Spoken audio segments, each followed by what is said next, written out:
भगवत्पादाचार्य भगवान शंकराचार्य के भजगोविंदम के ग्रंथ में कल हम लोग जीवन की यथार्थ सत्यता के बारे में विचार कर रहे थे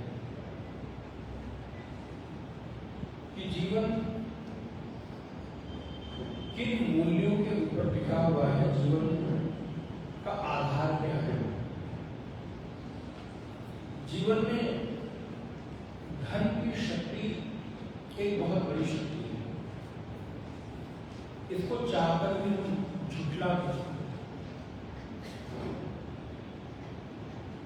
धन का जो आगमन है, धन का जो प्रभाव है और धन से मिलने वाला जो सुख है, जो कंफर्ट, वो हमारे जीवन की सत्यता है। इसको कोई भी व्यक्ति चाहकर भी झुठला नहीं सकता। लेकिन भगवत्पाद आचार्य शंकर कहते हैं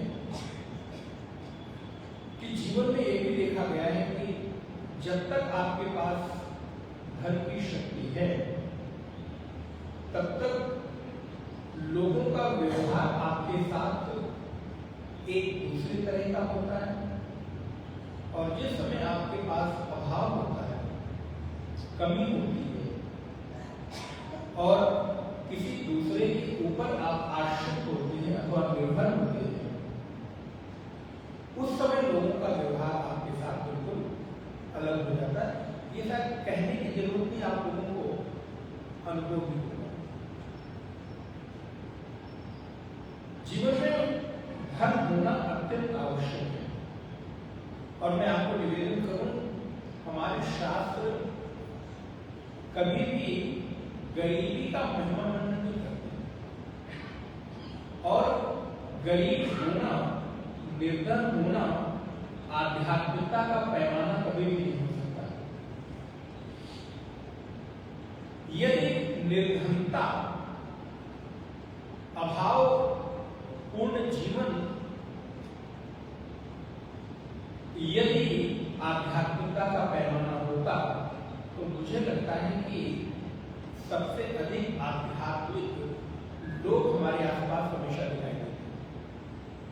लेकिन मैं बड़ी विनम्रता के साथ निवेदन करूं, प्रायः ऐसे लोगों का जो व्यवहार है अत्यंत उद्दंडतापूर्ण दिखाई देता है। ऐसे लोगों के व्यवहार में कई बार बड़ी खोखलापन दिखाई देता है, क्योंकि उनके मन में कहीं न कहीं एक अभाव पूर्ण जो जीवन की व्यवस्था है, उससे वो अपने आप को संतुष्ट अनुभव नहीं करते। इसलिए कभी भी गरीबी, निर्धनता आध्यात्मिकता के लिए आवश्यक नहीं है, और आपके साधना में, आपके साधक होने में धन कहीं से भी बाधक नहीं। ये तो बात बिल्कुल निश्चित कर लें। लेकिन कई बार क्या होता है कि हमारे कुछ संत भी, कुछ आचार्य भी इतनी धन की निंदा करते हैं, इतना, या तो लोगों को इस तरह से एक परसेप्शन क्रिएट हो गया है कि शायद जो धनिक हैं, जो इनके पास सारी चीजें हैं, वो कभी धार्मिक नहीं हो सकते, आध्यात्मिक नहीं हो सकते। नहीं, धार्मिकता और आध्यात्मिकता, इसका पैमाना कभी भी बाह्य जगत की वस्तुएं निर्धारित नहीं कर सकती। कई बार बहुत अभावग्रस्त भी बहुत अधिक आध्यात्मिक हो सकता है, और कई बार बहुत संपन्न व्यक्ति भी बिल्कुल उच्छृंखल हो सकता है, अधार्मिक हो सकता है। इसलिए धन का पैमाना कभी भी अपने जीवन के आध्यात्मिक यात्रा के साथ जोड़कर मत देखिएगा। हाँ, व्यवहारिक जीवन के लिए धन एक आवश्यक वस्तु है। धन होना आपके लिए एक सहज साधन का माध्यम बन जाता है, एक सहयोगी बन जाता है। लेकिन उस अत्याधिक प्राप्ति की जो तृष्णा है वो जरूर आपके जीवन में बाधक है। धन बाधक नहीं है, धन में होने वाली जो और अधिक तृष्णा है वो बाधक है। हमारे कोई भी शास्त्र आप उपनिषद उठाकर देख लीजिए, आप लोगों ने संभवतः ईसावास उपनिषद पढ़ा होगा। ईसावास उपनिषद का मंत्र घोष करता है, तेन त्यक्तेन भुंजीथाः मां गृहागतः। तेन त्यक्तेन, जो भी तुम्हें प्राप्त है उसका भोग करो। भोग करने में कोई बाधा नहीं है, लेकिन आप उस धन के प्रति गृहा माने लोभ मत करो, लालच मत करो कि ये केवल मेरा ही है, ये वृत्ति नहीं होनी चाहिए। आपके धन पर केवल आपका अधिकार नहीं है, बल्कि आपके धन पर, आपकी संपत्ति पर, आपकी चीजों पर, आपके साथ साथ अन्य समाज के बहुत सारे लोगों का अधिकार है। आप उनके अधिकारों की रक्षा करते हुए जितना मर्जी आए उतना भोग करिए, धन आपके लिए कोई बाधक है। बात को थोड़ा समझने की कोशिश करिएगा। और धन की जो 3 गति ही बताई गई ना, या तो भोग कर लो, या दान कर लो, और नहीं तो नाश हो जाएगा। धन की एक 3 गति है। सबसे पहले गति बताई भोग करो। आप भोग करने का तात्पर्य है जो भी आपके जीवन की आवश्यकताएं हैं, आपके पास है, उसका सदुपयोग करो। अच्छे से रहो, अच्छे से खाओ, अच्छे से पियो, अच्छे से जीवन में रहो, घर सुंदर बनाओ, पवित्र स्वच्छ रहो, उसमें कहीं कोई बात नहीं। और फिर उस धन में दान का भी आपको अधिकार है, आप दान करिए। तो यदि आप भोग नहीं करते हैं, दान नहीं करते हैं, तो फिर अंततः उस धन का नाश हो जाएगा। अर्थात उस धन को कोई दूसरा ही भोग करेगा, किसी दूसरे के ही काम आएगा। दूसरे के भी काम आने का तात्पर्य यही है कि आपके तो किसी काम आए तो नाशी। इसलिए नारायण धन की गति को बड़ी सहजता के साथ हमको स्वीकार करना चाहिए। धन कभी निंदनीय नहीं है। ये धन निंदनीय होता तो हमारे शास्त्रों में बहुत सारी उपासनाएं इसके लिए बताई गई। आप मुझे तैत्तिरीय उपनिषद पढ़िए। अभी मैं अपने आश्रम पर वहाँ प्रत्येक रविवार तैत्तिरीय उपनिषद ही पढ़ा रहा हूँ, और भाष्य के सही शंकराचार्य भगवान के भाष्य के सही। तो वहां पर ऋषि परमात्मा से बहुत अधिक धन मिले वो कामना करता है, याचना करता है। बोले किस लिए धन मिले? बोले धन मेरे पास होगा तो मेरे पास गाय होंगी, मेरे पास विद्यार्थी होंगे, मेरे पास परोपकार का प्रकल्प होगा, धन होगा तो हम लोगों के लिए उसका सदुपयोग कर सकेंगे। इसलिए मेरे पास धन का, लक्ष्मी का आगमन हो। और एक तरफ से ना हो, तैत्तिरीय की शिक्षा बनी पड़ेगा। मेरे पास चारों तरफ से अच्छे अच्छे विद्यार्थी आए, अच्छे साधक आए, अच्छे धनवान लोग आए, जिससे मैं अपने जीवन के उन सत्कर्मों को संपादित कर सकूं, और वो धन के द्वारा ही होगा। तभी तो कहते सृष्यते लक्ष्मीश्य पत्न्या अहोरात्रे पार्श्वे नक्षत्राणि रूपमस्मिनो व्याप्तम ईषद्विखाना मुम्मयिखाना सर्वलोकमयिखाना। सृष्यते लक्ष्मीश्य पत्न्या, मुझे स्त्री की प्राप्ति हो, मुझे ऐश्वर्य की प्राप्ति हो। इसलिए ऐश्वर्य, धन कभी भी आपकी साधना में बाधक नहीं है। आप इसको निश्चित आप अपने मन में विचार करके रखें। नहीं तो कई बार सुनते रहते हैं कि धन तो आपका बाधक है ना। धन बाधक नहीं हो सकता, धन तो आपका साधक है। बस धन में होने वाली जो आपकी तृष्णा, लोभ है, और अधिक और अधिक और अधिक प्राप्त करने की जो इच्छा है, वो आपके लिए अवश्य बाधक बन सकती है। इसीलिए उपनिषद कहता है मां वृथा कस्यचित् धनम, लोभ मत करो क्योंकि धन किसी का नहीं। जब तक तुमको प्राप्त है तब तक उसका सदुपयोग करो, जब तक तुमको मिला हुआ है तब तक उसका लाभ लो, क्योंकि ये धन आज तक किसी का नहीं हुआ। आज तुम्हारे पास, कल किसी और के पास। आप विचार करके देखिए, जिस चीज को आज हम अपना कह रहे हैं, आज के कुछ समय पूर्व हमारे पिताजी, हमारे दादाजी, हमारे अन्य संबंधी उसको अपना कहते हैं। आज जिसे आप अपना कह रहे हो, आने वाली संतानें, आने वाली आपकी संतति उसको अपना कहेगी। तो ये आज तक किसका हुआ? बोले किसका नहीं, किसी का नहीं हुआ। बस जब तक आपको प्राप्त है तब तक उसका सदुपयोग करके आप उसका लाभ ले लो, उसमें निंदा वृत्ति मत लेकर आओ। धन में कभी भी निंदा का भाव मत लेकर आओ, नहीं तो आपको जब आवश्यकता होगी तो शायद आपके लिए उसकी उपलब्धि नहीं होगी।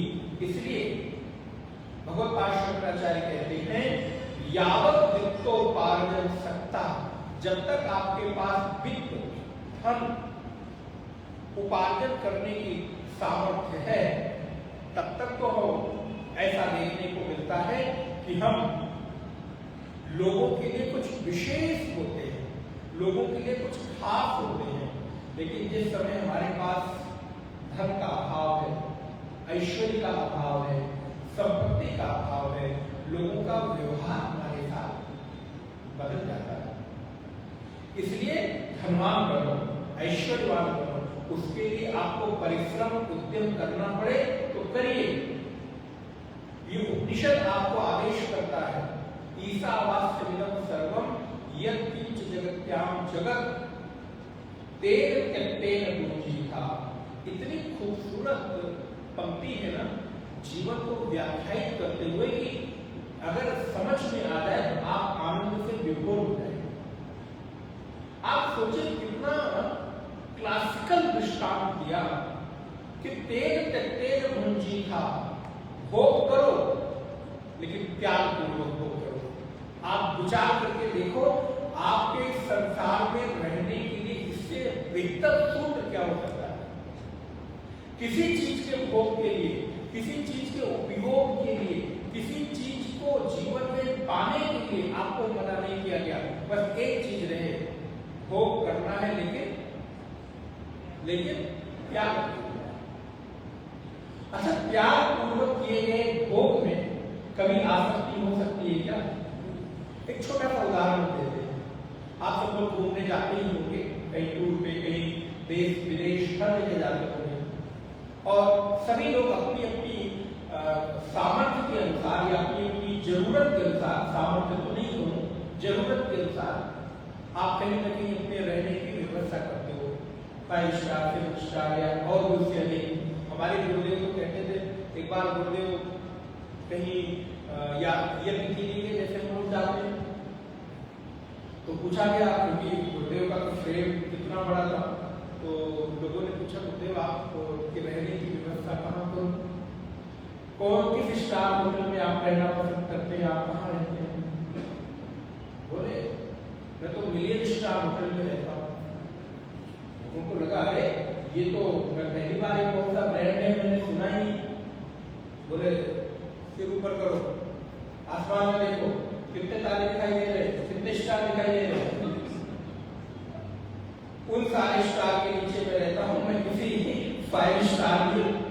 सन्यासी का कौन सा, उसको तो जहां मिल जाए उस हिसाब से उसके जीवन की मांग पूरी होती रहे, उसके जीवन की जो बेसिक आवश्यकताएं हैं वो पूरी होती रहे। लोगों ने हाथ जोड़ा, बोले गुरुदेव क्षमा करिए।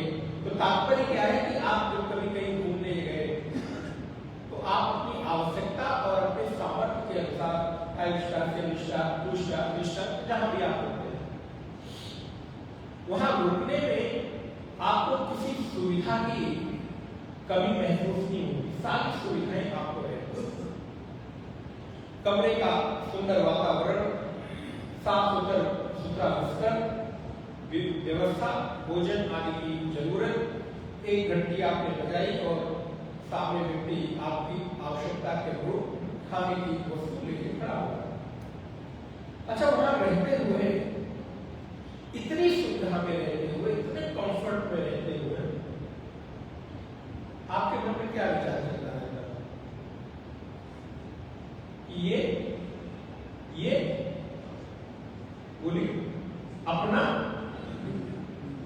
ये रहता है कि ये अपना। सुविधाएं कितनी भी हो सकता है कि आपके घर से अधिक सुविधा आपको वहां हो, आपके घर से सुंदर बिस्तर आपको वहां उपलब्ध हो, आपके घर से सुंदर भोजन आपको वहां मिलता हो। घर में तो पानी मांगो तो शायद कहीं उठ के नहीं ले सकते हो, खुद ले लो, लेकिन वहां आप जो है एक घंटी दवाई और पानी आपके सामने लेकर खड़ा होकर होगा। इतनी सुख सुविधा में रहते हुए भी आप कभी उस सुविधा से आसक्त नहीं होते, क्योंकि मन के भीतर एक जो आपका माइंड है वहां पर चलता रहता है, जो सबकॉन्शियस माइंड है कि कहीं ना कहीं ये अपना नहीं है। यहां तो हम आए हैं और फिर कहां जाना है? वापस तो अपने घर ही जाना है। तो यदि ये वृत्ति इस संसार में रहते हुए कदाचित आपकी हो जाए कि ये सब कुछ तो है, देखिए वहां के कमरे में, वहां की सुविधाओं को, वहां के भोजन को भोगने में आपको कोई मनाही नहीं है, उपयोग करो, लेकिन उपयोग करते हुए भी मन में एक वृत्ति चलती रहती है कि ये अपना एक दिन तो अपने घर जाना ही है। मुझे ये बात हमेशा स्मरण रखती है। भोजन करते, सोते, उठते, बैठते, घूमते, टहलते, स्विमिंग पूल में नहाते भी आपको ये मन में रहता है कि ये अपना नहीं है। और इस कारण वहां की कोई कितनी खूबसूरत चीज क्यों ना हो, होटल में कहां से किस देश से चीजें इंपोर्ट करके मंगाई गई हो और आपके देखने के लिए वहां रखी गई हो, आपकी सुविधा को भोगने के लिए रखी गई हो, इसके बाद भी कभी आप उसको अपना, उसके साथ आसक्त नहीं होते हो। अच्छा, कभी वहां की चीजें टूट भी जाए तो आपको, मान लीजिए पानी पीते हुए गिलास छूट गया हाथ से और नीचे टूट ही जाता है, क्या मन में आता है? ठीक है, कोई बात नहीं। और आपको कोई तकलीफ होती है, और घर में बोले बना एक छोटी सी प्लेट भी टूट जाए, छोटा सा चम्मच भी टूट जाए, क्यों? वहां की चीज नहीं थी, आपके घर की चीज है। वहां की चीज में पैसे नहीं लगे थे, मतलब मेरे घोड़ों पर लगे। आप वहां की वस्तुओं के टूट जाने पर भी कदाचित दुखी नहीं होते। मनुष्य होने के नाते थोड़ा सा एक दिल जरूर होता है, सॉरी, बस इतना कहते हो और आप आगे निकल जाते हो। आपकी मीटिंग का टाइम हो रहा है, आप उस गिलास के कांच को बटोरने नहीं लगते हो, आप निकल गए अपनी मीटिंग अटेंड करने के लिए और बोल रहे कि वो कांच टूट गया, उसको जरा साफ करवा दें। वापस आए, फिर आपने उसको लिखा था उनको। क्या ये वृत्ति, क्या ये भाव, क्या ये हमारे भीतर स्वभाव इस संसार रूपी घर में रहते हुए भी डेवलप हो सकता है? मैं ये नहीं कह रहा हूं कि आप अपने घर को होटल समझो, लेकिन आप अपने घर में भी रहते हुए आपको ये अगर पता हो कि यहां तो मैं हूं, लेकिन एक दिन छोड़ना पड़ेगा। दो बातन को भूल मत, जो चाहत कल्याण। दो बातन को भूल मत, जो चाहत कल्याण। नारायण एक मौत को, दूजे श्री यदि ये स्मृति बनी रहे कि नहीं, एक ना एक दिन तो छोड़कर जाना ही है, ये मेरा नहीं, बस इतनी वृत्ति बनी रहे, ये मेरा नहीं है, लेकिन जब तक मैं यहां हूं ये मेरे उपयोग के लिए है, मैं इसका जितना भी जरूरत होगी उतना भोग करूंगा। आवश्यकता से अधिक यदि आप, कई बार होता है, मैं बड़ी विनम्रता से निवेदन करूं, कुछ लोग पैसे देते हैं कहीं जाते हैं होटल में या रेस्टोरेंट में, तो उनको लगता है कि हमने पैसे दिए हैं। तब आप लोग ऐसे नहीं होते, जो लोग ऐसे होते वो यहाँ नहीं आए हैं, जितना आए उतना उपयोग कर लो, जो भी कर लो, मैं उपयोग सब कर रहा हूँ, खाने का ये हो, क्योंकि पैसे दिए और पता चला कि हमने इसके कारण अपने स्वास्थ्य को ही, जितना वहां पैसा दिया था और खाया, पता चला लौट कर आए तो फूड पॉइजनिंग हो गई। परिणाम दुष्परिणाम। तो देखिए, दृष्टांत को अपने जीवन के साथ जोड़ कर देखिए, उपयोग करो, खाओ, रहो, भोगो, लेकिन कितना, बोले जितनी आवश्यकता हो, जिससे तुम्हारा स्वास्थ्य न बिगड़ने पाए। ठीक उसी प्रकार इस संसार में भी रहते हुए घर, मकान, दुकान, परिवार सबको उपयोग करते हुए, उपभोग करते हुए रहो, लेकिन मन रूपी स्वास्थ्य बिगड़ने न पाए, इसका ख्याल रखें। इसलिए उपनिषद कहता है तेन त्यक्तेन भुंजीथा, भोग करो, लेकिन कैसे, बोले त्याग पूर्वक करो। यदि ये सूत्र जीवन में उतर आए कि भोगना तो है लेकिन त्याग पूर्वक भोगना है, तो नारायण कभी भी संसार आपके लिए बाधक हो ही नहीं सकता है। भगवत्पाद शंकराचार्य कहते हैं, श्लोक नंबर 6 देखिएगा, आपके पास पुस्तक है तो आप पढ़ सकते हैं, नहीं तो मैं बोल रहा हूं, आप उसको दोहराइएगा। यावत् पवनो निवसति देहे तावत् पृक्षति कुशलं गेहे, गतिवति वायो देहापाये, भार्या बिभ्यति तस्मिन् काये, भज गोविंदम भज गोविंदम, गोविंदम भज मूढ़मते,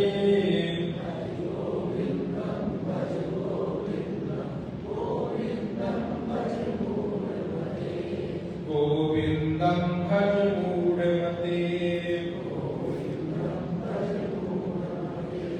बालस्तावत् क्रीडः सक्तः, तरुणस्तावत् तरुणी सक्तः, वृद्धस्तावत् चिन्तासक्तः, परमे ब्रह्मणि कोऽपि न सक्तः, भज गोविंदम भज गोविंदम, गोविंदम भज मूढ़मते,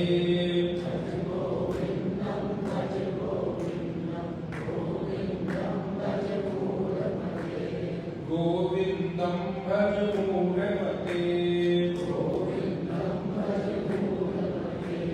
काते कांता कस्ते पुत्रः, संसारोऽयमतीव विचित्रः, कस्त्वं काकुत आयातः, तत्त्वं चिन्तयतनिह भ्रातः, भज गोविंदम भज गोविंदम, गोविंदम भज मूढ़मते,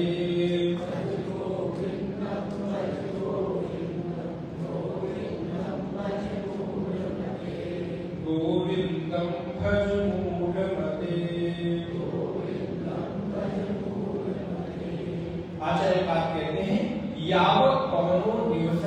देहे तावत् पृच्छति कुशलम देहे गतिवति वायो देहा पाए भार्या विभ्यति तस्मिन् काये। देखिए जीवन की एक यथार्थ सत्ता है जिसको बार बार सारे शास्त्र हमको दिखाना चाहते हैं। यावत् पवनो निवसति देहे, जब तक इस देह में पवन अर्थात प्राण वायु निवास कर रही है, तावत् पृच्छति कुशलम देहे, तभी तक लोग हमारा कुशल क्षेम पूछ रहे हैं। अच्छा, कभी शरीर से प्राण निकल जाए और मृत व्यक्ति से आप हालचाल पूछने चले जाओ तो एक बार बात भी ठीक है, अगर वो आपसे हालचाल पूछने आ जाए तो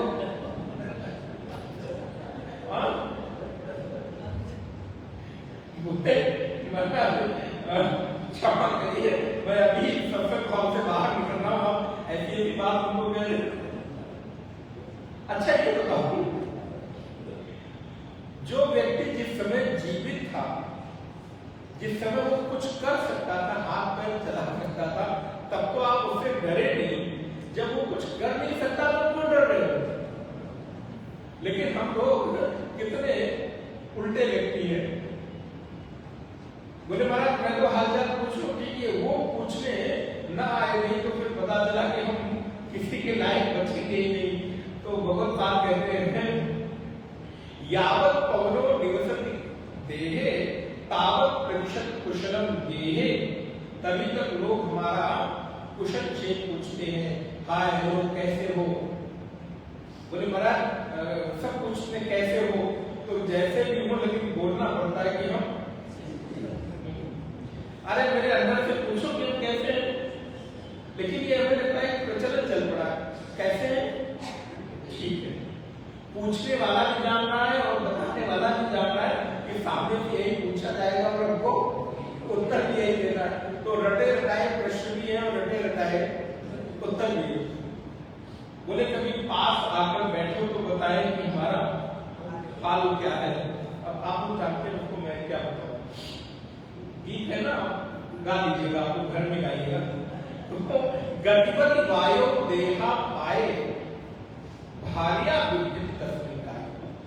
जिस समय देह से प्राण निकल जाता है, आत्मा निकल जाती है, उस समय हमारी भार्या अर्थात पत्नी अथवा पति जिस शरीर के साथ वो वर्षों रहा, उसके साथ व्यवहार किया, खाया पिया, साथ रहा, अब उस शरीर को देखकर जिस शरीर के साथ पत्नी अथवा पति प्यार करता था, स्नेह करता था, अपना मानता था, अपने सुख दुख व्यक्त करता था, प्राण निकल जाने के बाद वही पत्नी और पति कहते भी अब इस शरीर के पास जाने में मुझे डर लगता है। यदि कदाचित शाम के समय प्राण निकले और पूरी रात भर उस शरीर को, मृत शरीर को घर पे रखना पड़े, तो कोई व्यक्ति अकेले उस शरीर के पास बैठना नहीं चाहता। आस पड़ोस के घर के रिश्तेदारों को, दो चार लोगों को साथ बैठाकर फिर व्यवहारिकता में, चाहता तो नहीं है रात भर, उसको लगता है कि किसी भी तरह ले जाओ जल्दी करो जल्दी करो। भैया अभी क्या हो गया, अभी तो आप उसके साथ बैठ के बातें कर रहे थे, वो अच्छे अच्छे भोजन कर रहे थे, अपना सुख दुख बांट रहे थे, और कौन सी ऐसी चीज निकल गई जिसके निकल जाने से अब आप कहते हो कि इसको घर में रखने की जगह, और उसी के बिस्तर को, उसी के सामान को उससे हटाकर और एक ऐसे फटे पुराने गंदे बिना प्रयोग किए जाने वाले किसी बिस्तर पर घर के बाहर हम ले जाकर लिटा देते हैं। अब उसके ऊपर मक्खियां बैठ रही हैं, कीड़े रेंग रहे हैं, हमें कुछ भी नहीं, एक औपचारिकता के नाम पर चार अगरबत्ती सिर के पास चार अगरबत्ती जलाकर और हम बैठ जाते हैं। अभी पूरा घर परिवार, पूरी संपत्ति उसी की थी, लेकिन एक क्षण पहले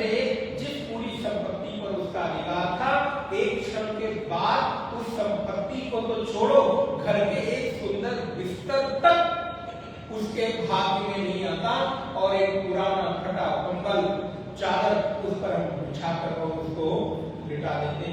कौन सी बेसी वस्तु थी? और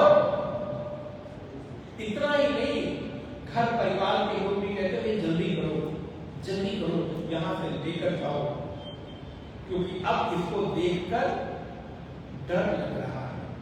अब ये घर में रहेगा तो तब तक घर के काम नहीं हो सकते, पानी नहीं पी सकते, भोजन नहीं कर सकते। अब घर में मत रहो, घर से जल्दी लेकर जाओ।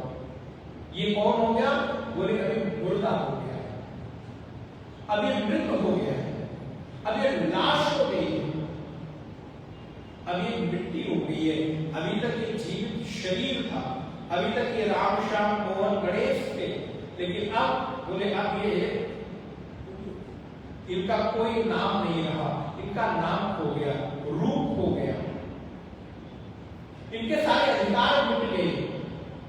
तो अपने सगे संबंधी, जब सगे संबंधी तो थोड़े दूर के हो गए, अपने पति और पत्नी इस शरीर को देखकर जब डरने लग जाते हैं तो दूसरों की तो बात ही क्या है। इसलिए इस शरीर की कीमत तभी तक है जब तक इसके भीतर प्राण है। और आपको एक बात बताओ, पशु पक्षी तो मरने के बाद, पशु मरने के बाद तो थोड़े काम भी आ जाते हैं। अब अगली पंक्ति आपको मालूम है, मृत व्यक्ति जो मनुष्य है वो तो मरने के बाद भी किसी काम नहीं आता। मरने के कुछ घंटों तक यदि आपने अपना कुछ वसीयत तो क्या बोलते हो कि हमारे आप दे देना, और आपने कहीं मेडिकल में काम कर दिया, डोनेट कर दिया, तो भले कुछ घंटे तक आपके वो भी पूरे शरीर के अंगों को नहीं, कुछ जो अंग आपके काम करते होंगे, अगर आप उस लायक बचे होंगे तो। पशु तो मरने के बाद भी चलो उसके चमड़े, उसकी हड्डियां, उसके कुछ अंग हमारे उपयोग में आ जाते हैं। हम तो मरने के बाद और दुर्गंध और गंदगी ही फैलती है शरीर। 4 घंटे बीत जाने तो, 8 घंटे बीत जाने तो आप देखो ये शरीर छूने के लायक नहीं रह जाता, पास जाने के लायक नहीं रह जाता है। और हम कौन से इस शरीर को लेकर, जिसकी औकात उतनी है कि 4-6 घंटे भी हम अपने ही बनाए हुए मकान में नहीं रह सकते, अपने ही सुंदर बनाए हुए बिस्तर पर प्राण निकल जाने के बाद 2 घंटे हमको नहीं लिटाया जा सकता, वही अपने लोग। इसलिए नारायण इस शरीर की दशा तो यही है। भगवत बार बार कहते हैं कि गतिवत वायु देहा पाए, भार्या दस्ताए। एक बार एक पति पत्नी बैठे थे, चलो थोड़ी गंभीरता हो गई, थोड़ा सा एक पति पत्नी बैठे थे, तो पत्नी पति से कहती, प्राय पत्नियां ऐसा कहती होंगी, अब मैं अनुमान कर सकता हूँ, मुझे मालूम तो नहीं है, ना अनुभव है ना मालूम है। तो बोले अगर हम मर गए तो तुम पागल हो जाओगे? बोले हाँ पागल हो जाओगे। बोले नहीं तुम पागल नहीं होगे, मैं मर जाऊंगा, मर जाऊंगी तो तुम दूसरी शादी कर लोगे और बहुत परेशान हो जाओगे, पागल हो जाओगे।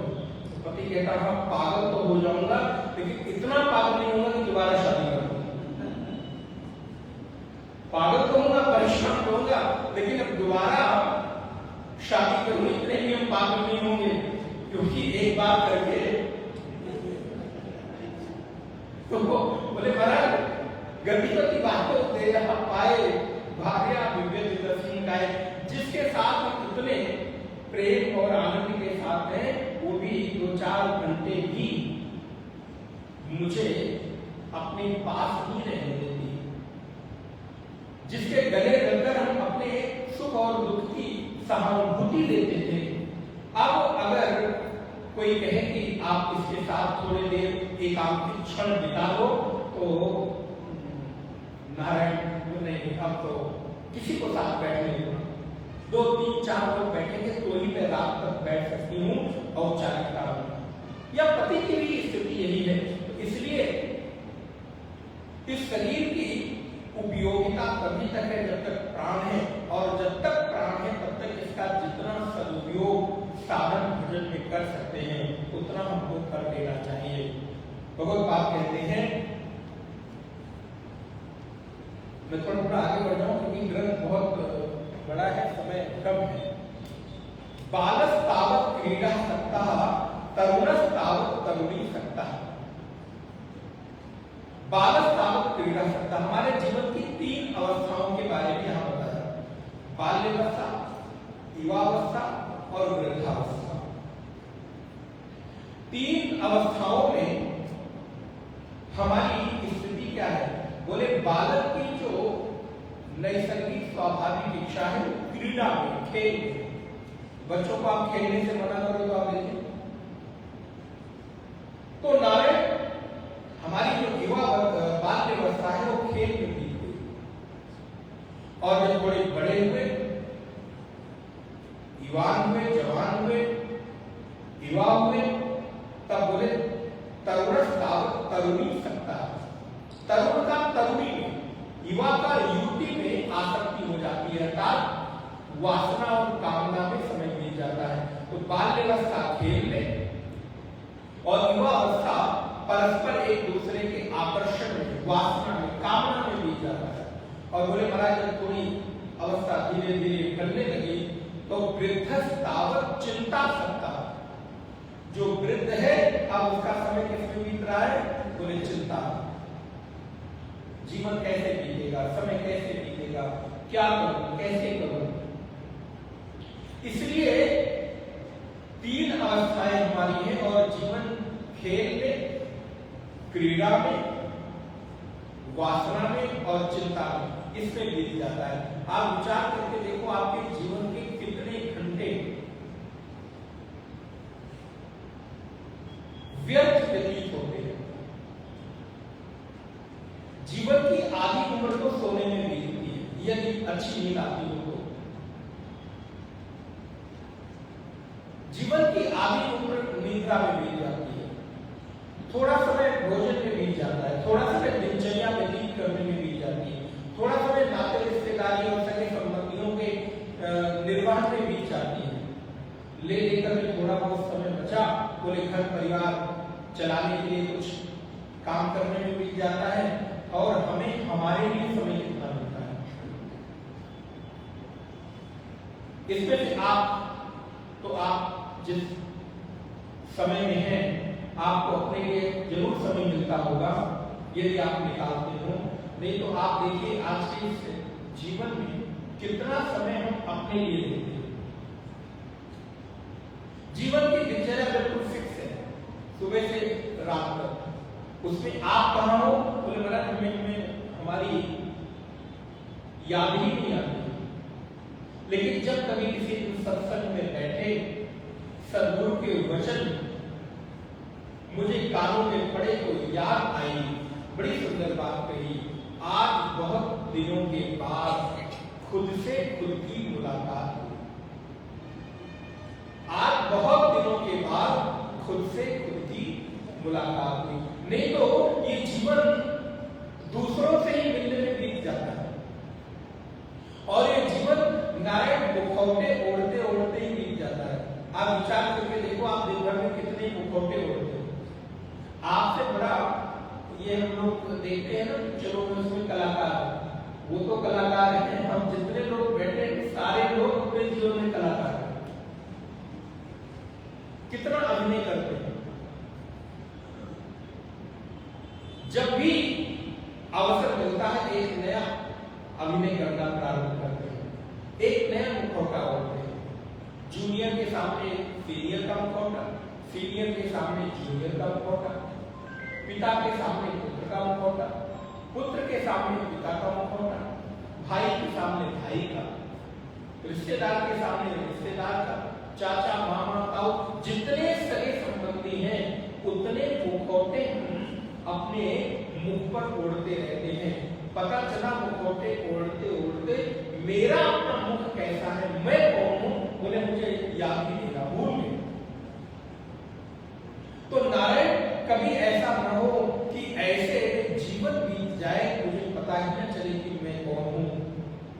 इसलिए बालस तावत क्रीड़ा सत्ता, बाल्यकाल को जो समझ में आता है कि उसको कुछ भान नहीं, उसको कुछ नहीं पता, लेकिन जैसे जैसे मेरी बुद्धि में समझ आई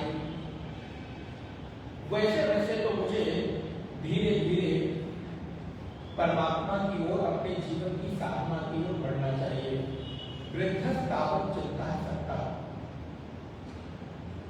वृद्धावस्था में जिसमें प्राय हम आप लोग बैठे हुए हैं, वृद्धस्तावत चिंता सकता, वृद्ध व्यक्ति की चिंता जीवन को जीने की हो जाती है। जीवन यापन कैसे होगा, जीवन कैसे चलेगा, और इसमें धीरे धीरे पूरा जीवन व्यतीत हो जाता है। भगवत पाद कहते हैं परमे ब्रह्मणि को भी न सकता। तीन तरह की चिंताएं तो हम करते हैं, लेकिन ब्रह्म के बारे में, परमात्मा के बारे में हमारी कोई चिंता नहीं होती है कि वो कौन है। इसलिए भज गोविंदम भज गोविंदम गोविंदम भज गोविंदम भज।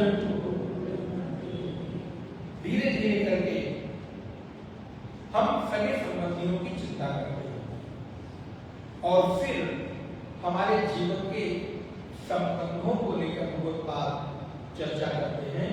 काते कांता कस्ते पुत्रा, इस संसार में पत्नी तुम्हारी कौन है, पति तुम्हारा कौन है, पुत्र तुम्हारा कौन है। काते कांता कस्ते पुत्रा, अरे भैया जिसको अपना कहते हो, संसारो यह अतीव विचित्र, ये संसार अत्यंत विचित्र है। एक बात जिसको आप अपना कह रहे हो ना, उस व्यक्ति के साथ आप उसके मन अनुकूल व्यवहार न करके अपने अनुकूल व्यवहार करना प्रारंभ करो, तो जिस संबंध को लेकर आप इतने आशान्वित हैं, गौरवान्वित अनुभव करते हैं, उस सारे संबंधों की पोल खुल जाएगी। संबंध बचे इसलिए है क्योंकि आपने बचाया हुआ है, आपने त्याग किया हुआ है, आपने उस संबंध को बनाने के लिए अपनी बहुत सारी इच्छाओं को, बहुत सारे अपने जीवन की भावनाओं का आपने मर्दन किया है, त्याग किया है, तब वो संबंध बचे हुए हैं। नहीं वे संबंध कैसे हैं, उन्हें संसारों में अतीव विचित्र, महाराज संसार का तो अत्यंत विचित्र हाल है। किसी के साथ खूब बहुत अच्छा कर दो, लेकिन अगर एक बार कुछ अच्छा ना करो तो बोले कारण किए गए पर तुमने हमारे लिए, अभी तो आप सबका वो घर घर का है, मैं क्या। जिन बच्चों के लिए माता पिता ने अपने जीवन के इच्छाओं का त्याग किया, अपनी सुख और सुविधाओं का त्याग किया, धन एकत्रित कर करके उनको पढ़ाया, योग्य बनाया, आज स्थिति है कि जब आपको उनकी आवश्यकता है तो कहते हैं आपने मेरे लिए, अरे पैदा किए और पढ़ा दिए, बड़े कर दिए, तो इसमें कौन सा आपने हमारे ऊपर एहसान कर दिया।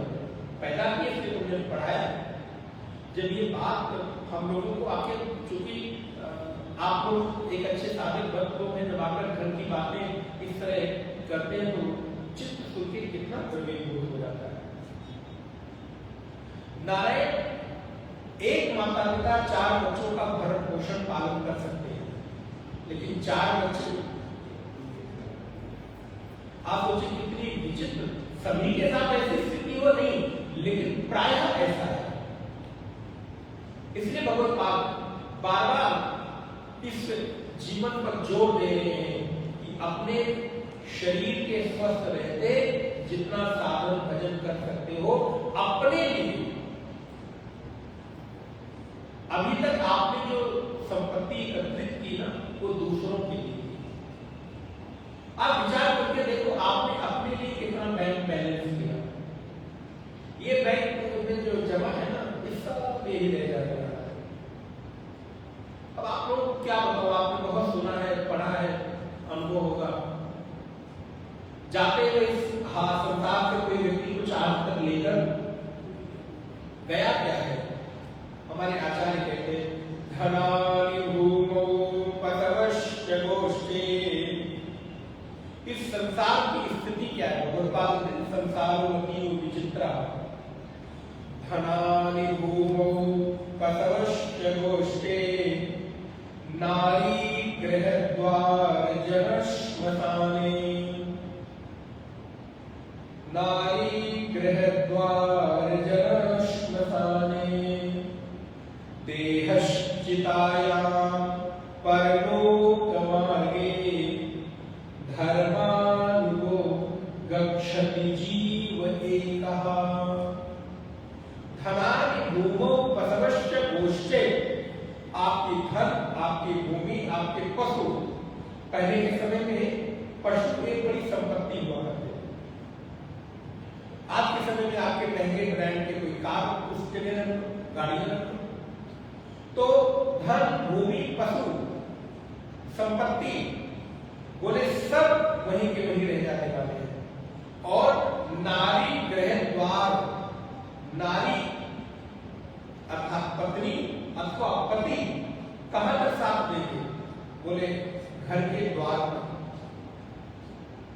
जन श्मशाने, जिनको हमने जीवन भर बटोर कर रखा, बहुत सारी चीजों का त्याग किया, ऐसे जो जिनको तथा कथित हम उन संबंधों को लेकर दुहाई देते हैं, वो कहां तक जाएंगे? बोले औपचारिकता में, चूंकि वो मेरे यहाँ आए थे तो हमको भी जाना है, या मैं नहीं जाऊंगा तो मेरे यहाँ कौन आएगा? वो उस औपचारिकता में कहां तक जाएंगे? बोले शमशान तक, जन श्मशाने। और ये शरीर भी कहां तक जाएगा? बोले चिता तक ही जाएगा। चिता के बाद ये शरीर भी साथ नहीं जाता है। नारी गृहद्वार जन श्मशाने देहश्चितायां परलोक मार्गे। परलोक के मार्ग में ये देह भी आपके साथ नहीं जाने वाला, ये देह भी चिता की अग्नि तक ही साथ देगा। जाएगा क्या? बोले धर्मानुगो गच्छति जीव एकः। जीव के साथ एकमात्र कोई चीज जाने वाली है, उसका नाम है धर्म, सत्संग, दान, परोपकार, सेवा, त्याग, सुमिरन। ये एकमात्र जीव के साथ जाने वाला है। लेकिन नारायण ये सब करते हुए भी हमें तो आपकी याद आई ही नहीं। हम किसमें व्यस्त रहे? बोले उन चीजों में व्यस्त रहे जिनकी बाद में कीमत कुछ भी नहीं होगी। और आप भी, हम भी तब नहीं समझते हैं, लेकिन जिस समय जीवन के यथार्थ के साथ हमारा आमना सामना होता है तब समझ में आता है क्या कहा तो ठीक जा रहा है। अब ऐसे में आप भागवत जी, आज हम भागवत जी की क्लास थी, भागवत जी के महात्म की कथा पढ़िएगा कभी। आत्मदेव ब्राह्मण की कथा आप लोगों ने सुनी होगी। एक ब्राह्मण है आत्मदेव, जिसको कोई पुत्र नहीं प्राप्त होता, बंध्या है। उसकी गाय भी बंध्या हो जाती है, पेड़ लगाता है तो पेड़ भी सूख जाता है, कोई संतान नहीं है। एक दिन संतान नहीं है, इस दुख से दुखित होकर वो मृत्यु के लिए जंगल में आत्महत्या करने के लिए जाता है। एक संत मिलते, बड़ी संक्षेप में कथा होगा, कभी आपको सुनना हो तो देख सकते हैं, बहुत सारी कथाएं यूट्यूब पर डली हुई आप लोग सुन सकते हैं। तो नारायण आत्महत्या करने के लिए जंगल में गया, एक संत के लिए। संत से कहता है कि आप हमको आशीर्वाद दो, कृपा करो, नहीं तो आपके सामने आत्महत्या कर लेंगे और मेरी आत्महत्या का दोष आपको लगेगा। महात्मा ने उसके मस्तक की रेखा पड़ी और बोले अरे ब्राह्मण देव तुझे अभी नहीं अगले कई जन्मों तक संतान की प्राप्ति का योग, तुम जाओ भजन करो और ये संतान दुख का ही कारण होता है, संतान के चक्कर में मत पड़ो। नहीं नहीं मुझे तो पुत्र चाहिए, संतान चाहिए, नहीं तो मैं आत्महत्या कर लूंगा। महात्मा कृपालु उन्होंने एक फल लिया, फल लेकर उस ब्राह्मण को दिया, बोले ले जाकर पत्नी को खिला दो, आज के 9 महीने बाद संतान की प्राप्ति हो जाएगी। ले आकर पत्नी धुंधली को फल खिलाया और धुंधली ने क्या किया आप सबको मालूम है कि उस फल को खाया नहीं, ले जाकर गाय को खिला दिया। 9 माह के बाद धुंधली ने बहाना लगाया कि मैं गर्भवती हूँ। 9 माह के बाद उसको संतान की प्राप्ति हुई, जो उसने पैसे देकर उस बच्चे को खरीदा था। और नारायण के समय वो बालक बड़ा होने लगा तो श्री शुद्धदेव मुनि कहते हैं गौकर्ण पंडितो ज्ञानी धुंधुकारीति महाखलः। भागवती का श्लोक। गाय से जो उत्पन्न हुआ बालक है उसका नाम गौकर्ण रखा और धुंधुली से जो उत्पन्न बालक था उसका नाम धुंधुकारी रखा। तो गौकर्ण पंडितो ज्ञानी, गौकर्ण पंडित हुए, धुंधुकारी महाखल हुआ। और फिर स्थिति आई कि पिता को मारना शुरू किया, माता को मारना शुरू किया, घर में विभिन्न प्रकार के व्यभिचार प्रारंभ कर दिए। जब दुखी हो गया तो फिर उस आत्मदेव ब्राह्मण को उस संत की बात, मैं मुख्य बिंदु ये आपको बताना चाह रहा था कि इस समय जब कहा जाता है कोई बात तो लगता है ठीक है, कहने कहलाने की बातें हैं, बहुत सुनते रहे हैं, ये संसार ऐसे ही है, बड़े कथा सुननी बड़ी बहुत जानता हूँ, मैं भी जानता हूँ। लेकिन जब जीवन में उस परिस्थिति का सामना होता है तब किसी संत की कही हुई बात याद आती है।